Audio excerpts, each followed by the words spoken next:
The high-stake elections in Taiwan have begun. Voters began casting ballots in Taiwan's presidential and legislative elections, a poll closely watched as China steps up its rhetoric over the self-ruled island. Polls opened at 8 a.m. local time at nearly 18,000 locations from the island's south to its capital, Taipei. Taiwan People's Party leader Ko Wen-je was among the early voters.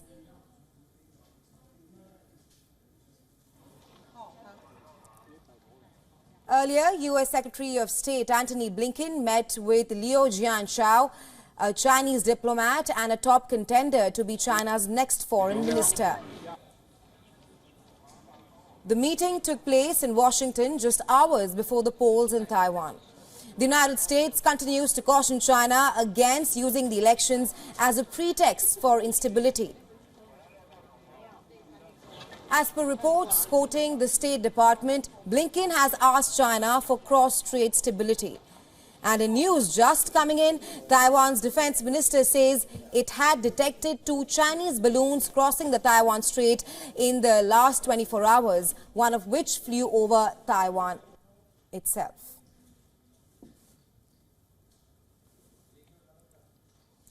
And for more on the commenced polling, we have TVBS correspondent WION sending us this report from Taipei. Take a look. Taiwan's voters head to the polls today to elect their president, vice president, and district legislators and party for at-large legislative seats. I'm here at a polling station in Beitou District, Taipei at 8:30 a.m. this morning, and we can already see many citizens approaching, holding their ballots, national ID cards, and personal chops. The polling stations will remain open from 8 a.m. to 4 p.m., after which they will close and begin ballot counting. This year around, 19.5 million eligible voters, including 1.03 million first-time voters, are participating. Studies suggest a minor link between weather conditions and voter turnout. Poor weather is expected to lead to lower turnout, while every degree increase in temperature may boost it by 0.08%. Undecided or swing voters are particularly influenced by weather conditions.